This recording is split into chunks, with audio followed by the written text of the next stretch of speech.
Hey everyone, and welcome. Have you ever really thought about how a country's location, its actual spot on the globe, can shape its entire destiny? Well, today we're diving into India's incredible geographical story.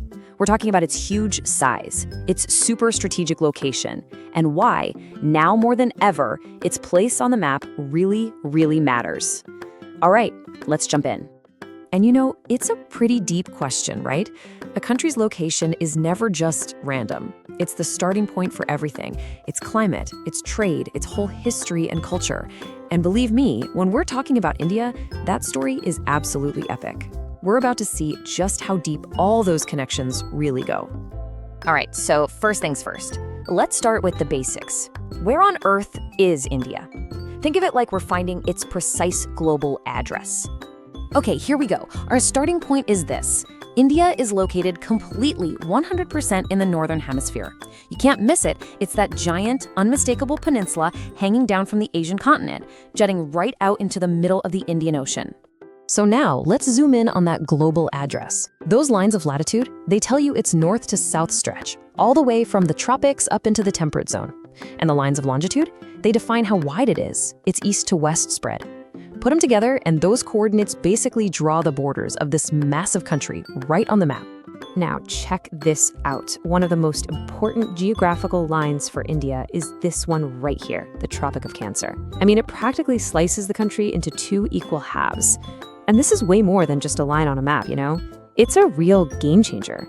It creates two totally different climate zones. You've got a subtropical north and a tropical south, and that shapes everything, from the weather to what kind of crops they can grow. Okay, so we've nailed down where it is. Now let's talk about how big it is. And honestly, the sheer scale of India is, well, it's just staggering. Just try to wrap your head around this number. 3.28 million square kilometers. That's the total landmass. It is absolutely enormous. But what does that mean on a global scale? Well, to put it into perspective, that huge area makes up 2.4% of the total land area of the entire planet.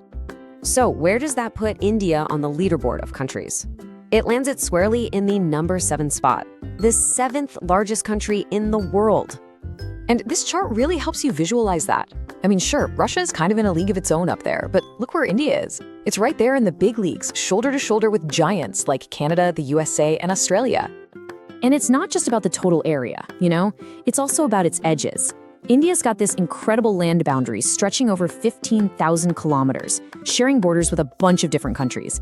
But then, on the other hand, it also has this massive coastline, over 7,500 kilometers long. This split personality, being both a continental power and a major maritime nation, is just key to understanding India. Now, all this talk about how wide the country is, its massive east to west spread, that creates a really fascinating everyday problem. The puzzle is, what time is it, really? So, from its westernmost tip in Gujarat to its easternmost point in Arunachal Pradesh, the country stretches across almost 30 degrees of longitude. And what does that actually mean for people on the ground? Well, it means the sun comes up a full 2 hours earlier in the east than it does in the west. Think about that, a 2-hour time difference inside the same country. So yeah, that's a bit of a problem, isn't it? If it's bright and sunny in one part of the country, it's still the middle of the night in another. How do you possibly run a country like that? How can everyone agree on what time it is? Well, the solution is actually pretty brilliant. It's all about this one single line that runs right down the map. It's called the Standard Meridian of India.